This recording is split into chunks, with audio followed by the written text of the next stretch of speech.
dear students and parents, welcome to Janice Neat Tamil. Re-NEET 2026 கான result அஃபிஷியலா release பண்ணிட்டாங்க இல்லையா? So எப்படி download பண்ணணும்னு குயிக்காக சொல்லிடுறேன். அண்ட் ஸ்கோர் கார்டில் நம்ம முக்கியமாக பார்க்க வேண்டிய விஷயம் என்ன அப்படின்றதையும் நான் சொல்லிடுறேன். பிகாஸ் நிறைய பேருக்கு ஜென்ரல் ரேங்க்குக்கும் கேட்டகரி கம்யூனிட்டி ரேங்க் இருக்கு இல்லையா? ஸோ அதுக்குமே நிறைய டிஃப்ரெண்ட்ஸ் குழப்பங்கள் இருக்குன்னு சொல்லியிருந்தீங்க. ஸோ கிளியர் கட்டாக எக்ஸ்பிளைன் பண்ணிடுறேன். ஃபர்ஸ்ட் நம்மளோட அஃபிஷியல் வெப்சைட் neet.nta.nic.in குள்ள போனோம் அப்படின்னா கீழே கேண்டிடேட் ஆக்டிவிட்டின்னு இருக்கு இல்லையா? இந்த ரெண்டு லிங்க்ல எந்த லிங்க் கிளிக் பண்ணி வேணாலும் நீங்க உள்ள போகலாம். சோ இந்த லிங்க் கிளிக் பண்ணோம் அப்படின்னா நெக்ஸ்ட் நமக்கான லாகின் பேஜ் ஓபன் ஆகும். இதுல உங்களோட அப்ளிகேஷன் நம்பர், பாஸ்வேர்ட் அண்ட் இந்த கேப்சா இருக்கு இல்லையா, இதை போட்டு லாகின் பண்ணுங்க. மோஸ்ட்லி நிறைய பேருக்கு சர்வர் இஷ்யூவா இருக்கு அப்படின்னு சொல்லியிருந்தீங்க. It is very usual because 20 lakh ஸ்டூடெண்ட்ஸ்க்கு மேல அட் அ டைம்ல ரிசல்ட் பார்க்கறதுக்காக எல்லாருமே ஃப்ரீக்வெண்டா இதே வெப்சைட் யூஸ் பண்ணிட்டு இருப்பாங்க. ஸோ கொஞ்சம் பேஷண்டா வெயிட் பண்ணுங்க. இல்லைன்னா ஏர்லி மார்னிங் ட்ரை பண்ணி பாருங்க. ஒரு ஃபியூ ஹார்ஸ்க்கு மட்டும் தான் இப்படி இருக்கும். ஸோ நீங்கள் நெக்ஸ்ட் டே நாளைக்கு மார்னிங் பார்த்தீங்க அப்படின்னா ஈஸியாக உங்களோட ஸ்கோர் கார்டு டவுன்லோட் பண்ணிக்கலாம். இப்போதைக்கு நீங்கள் ஜஸ்ட் அதை பார்த்துட்டு ஸ்க்ரீன்ஷாட் கூட போட்டு வச்சுக்கோங்க. பிகாஸ் அந்த பிரிண்ட் ஆப்ஷன் நிறைய பேருக்கு ஒர்க்கே ஆகலை. அதை போட்டோம் அப்படின்னா நம்மளால பிடிஎஃப் டவுன்லோட் பண்ண முடியல. நீங்கள் சிஸ்டமில் யூஸ் பண்ணுறீங்க இல்லை லேப்டாப்பில் யூஸ் பண்ணுறீங்க அப்படின்னா Ctrl+P கொடுத்தீங்க அப்படின்னாலே உங்களோட பிடிஎஃப் டவுன்லோட் ஆகிடும். பட் அதில் லோகோ வராது. ஸோ அதனால் ஃபியூ ஹார்ஸ்க்கு அப்புறம் இல்லை நாளைக்கோ நாளான்னைக்கோ பொறுமையாக நீங்கள் ஸ்கோர் கார்டு கூட டவுன்லோட் பண்ணிக்கலாம். ஸோ ஒன்ஸ் இந்த லாகின் ஐடி எல்லாத்தையும் போட்டுட்டு லாகின் கொடுத்தோம் அப்படின்னா நம்மளோட ஸ்கோர் கார்டு இப்படி தான் காட்டும். இதுல நம்ம மெயினா என்ன பார்க்கணும் அப்படின்னா ரிசல்ட் தான். ஆப்வியஸ்லி ஃபர்ஸ்ட் பேசிக்கா நம்மளோட டீடைல்ஸ் கொடுத்திருப்பாங்க. அண்ட் நெக்ஸ்ட் நம்மளோட டோட்டல் மார்க்ஸ் 720க்கு நம்ம எவ்வளவு மார்க் ஸ்கோர் பண்ணிருக்கோம் அப்படின்றதையும் மென்ஷன் பண்ணிருப்பாங்க. அண்ட் சப்ஜெக்ட் வைஸ் மார்க்கும் இருக்கும். பயாலஜில நீங்க எவ்வளவு மார்க் எடுத்திருக்கீங்க, கெமிஸ்ட்ரியில எவ்வளவு மார்க் எடுத்திருக்கீங்க, பிசிக்ஸ்ல எவ்வளவு மார்க், அண்ட் அதவே பெர்சன்டேஜா மென்ஷன் பண்ணிருப்பாங்க. ஸோ ஒன்ஸ் உங்களோட மார்க் என்னன்றதை பார்த்துட்டு அப்படியே கீழே வந்தோம் அப்படின்னா நீட் ஆல் இந்தியா ரேங்க்னு இருக்கும். அதே மாதிரி கேட்டகரின்னு இருக்கும், கேட்டகரி ரேங்க் இருக்கும், பிடபிள்யூடி இருக்கும், கேட்டகரி பிடபிள்யூடி ரேங்க்னு இருக்கும். ஸோ இங்கே நீட் ஆல் இந்தியா ரேங்க்னு இருக்கு இல்லையா, இதுதான் ஜென்ரல் ரேங்க்னு சொல்லுவோம். ஸோ ஆல் இந்தியா லெவலில் அப்ராக்சிமேட்லி 20 lakh ஸ்டூடெண்ட்ஸ் எக்ஸாம் எழுதிருக்காங்க இல்லையா? ஸோ அந்த 20 lakh ஸ்டூடெண்ட்ஸில் நீங்கள் எத்தனாவது ரேங்க் இருக்கீங்க அப்படின்றது தான் இந்த ஜென்ரல் ரேங்க். அண்ட் நெக்ஸ்ட் உங்களோட கேட்டகரி இங்கே மென்ஷன் பண்ணியிருப்பாங்க இல்லையா, இதில் நீங்கள் ஜென்ரல் கேட்டகரியா இல்லை OBC category, OBC non creamy லேயர்ல வரீங்களா இல்ல இடபிள்யூஎஸ்ல வரீங்களா இல்ல எஸ்சி எஸ்டி கேட்டகரியில வரீங்களா அப்படின்றத மென்ஷன் பண்ணிருப்பாங்க. அண்ட் நெக்ஸ்ட் கேட்டகரி ரேங்க்னு இருக்கு இல்லையா, இப்போ ஃபார் எக்ஸாம்பிள் நீங்க ஓபிசி நான் கிரீமி லேயர்ல வரீங்க அப்படின்னா ஓபிசி கேட்டகரியில இருக்கக்கூடிய பசங்கள்ல உங்களோட ரேங்க் எத்தனாவது ரேங்க்ல இருக்கீங்க அப்படின்றது தான் இந்த category rank. And next PWD கேண்டிடேட்டா இருந்தீங்க அப்படின்னா எஸ்என் இருக்கும் இல்லைன்னா நோன் இருக்கும். அதே மாதிரி கேட்டகரி பிடபிள்யூபிடி ரேங்க் அப்படின்றது பிடபிள்யூடி கேண்டிடேட்ஸ்ல உங்களோட ரேங்க் எத்தனாவது பொசிஷன்ல இருக்கு அப்படின்றது தான் இந்த இடத்துல மென்ஷன் பண்ணிருப்பாங்க. And most importantly pass mark என்னன்னு சொல்லுங்க மேம், நான் பாஸ் ஆஃப் ஃபெயிலானே தெரியல எங்க பாக்குறது அப்படின்னு கேட்டிருந்தீங்க. நீங்க அன்ரிசர்வ் கேட்டகரி இல்ல இடபிள்யூஎஸ் கேட்டகரியில வரீங்க அப்படின்னா 213 மார்க் எடுத்திருந்தீங்க அப்படின்னா நீங்க பாஸ். அதே மாதிரி ஓபிசி எஸ்சி எஸ்டி இந்த 3 கேட்டகரியில வரீங்க அப்படின்னா 177 மார்க் எடுத்திருந்தீங்க அப்படின்னாலே you are eligible to attend the counselling. Counselling யார் யாரெல்லாம் அட்டெண்ட் பண்ணலாம் அப்படின்னா நீங்க பாஸ் மார்க் இப்போ நான் சொன்னேன் இல்லையா, இந்த பாஸ் மார்க்கை விட நீங்க அதிகமா எடுத்திருந்தீங்க, இல்ல 213 எடுத்திருந்தீங்க, 177 ரெஸ்பெக்டிவ் கேட்டகரியில அந்த மார்க் அதுக்கு அதிகமா எடுத்திருந்தீங்க அப்படின்னாலே தாராளமா நீங்க கவுன்சிலிங்க்கு அப்ளை பண்ணலாம். எந்த ஒரு இஷ்யூஸ்மே கிடையாது.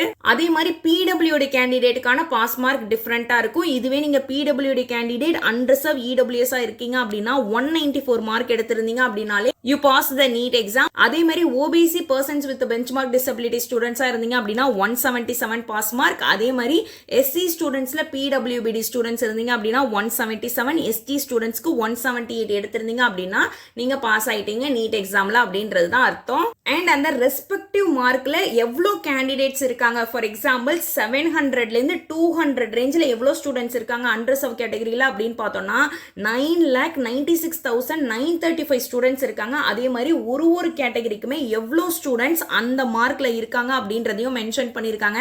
பட் இந்த பாஸ் மார்க் லாஸ்ட் இயரை விட இந்த இயர் இன்க்ரீஸ் ஆயிருக்கான்னு கேட்டிங்கன்னா எஸ், ஆப்வியஸ்லி இன்க்ரீஸ் ஆயிருக்கு.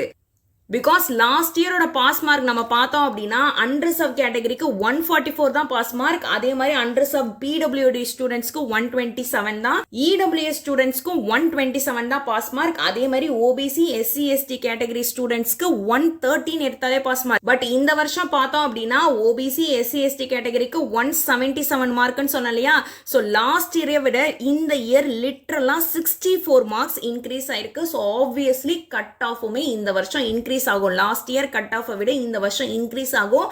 பட் அபிஷியலா என்டிஏ சைட்ல இருந்து ரிசல்ட்டுக்கான பிரஸ் ரிலீஸ் பண்ணியிருந்தாங்க இல்லையா. ஸோ இதுல கிளியர் கட்டா என்ன மென்ஷன் பண்ணிருக்காங்க அப்படின்னா 700க்கு மேல 19 ஸ்டூடெண்ட்ஸ் ஸ்கோர் பண்ணிருக்காங்க. அதே மாதிரி 650க்கு மேல 1492 ஸ்டூடெண்ட்ஸ் ஸ்கோர் பண்ணிருக்காங்க. 600க்கு மேல 10,160 ஸ்டூடெண்ட்ஸ் ஸ்கோர் பண்ணிருக்காங்க. 500க்கு மேல 90,780 ஸ்டூடெண்ட்ஸ் ஸ்கோர் பண்ணிருக்காங்க அப்படின்றத அபிஷியலா ரிலீஸ் பண்ணிருக்காங்க. ஸோ இந்த இயர் ரீநீட்டோட டாப் ஸ்கோர், டாப்பரோட ஃபர்ஸ்ட் மார்க் என்னன்னு பார்த்தோம்னா 715 மார்க் தான் ஹையஸ்ட் ஸ்கோர். ஸோ இதுல இருந்து தான் நமக்கான பெர்சன்டைல் டிசைட் ஆகும். அந்த பசங்களோட நேமையுமே இங்க மென்ஷன் பண்ணிருக்காங்க. பஞ்சாப் அண்ட் ஹரியானா இந்த ரெண்டு ஸ்டேட்ல இருந்து தான் ரெண்டு பசங்க 715 மார்க் ஸ்கோர் பண்ணிருக்காங்க. ஸோ அபிஷியலா ஒரு கேட்டகரிக்கும் எவ்வளவு மார்க் இன்க்ரீஸ் ஆகும் அப்படின்றத நான் நெக்ஸ்ட் வீடியோல குயிக்கா அப்டேட் பண்ணிடுறேன். அண்ட் ஆல்சோ இன்னொரு இம்பார்ட்டன்ட் நியூஸையும் இதுல சொல்லியிருக்காங்க. என்னன்னு பார்த்தோம்னா நெக்ஸ்ட் நமக்கான ப்ராசஸ் கவுன்சிலிங் இல்லையா. ஸோ நீங்க எம்பிபிஎஸ் பிடிஎஸ் ஜாயின் பண்ணணும் அப்படின்னா கண்டிப்பா மெடிக்கல் கவுன்சிலிங் வழியா தான் நம்ம ஜாயின் பண்ற மாதிரி இருக்கும். ஃபார் எக்ஸாம்பிள் நீங்க ஆல் இந்தியா கோட்டாக்கு அப்ளை பண்ண போறீங்க அப்படின்னா நீங்க எது வழியா அப்ளை பண்ணணும் அப்படின்னா எம்சிசியோட அபிஷியல் போர்ட்டல் வழியா தான் அப்ளை பண்ணணும்.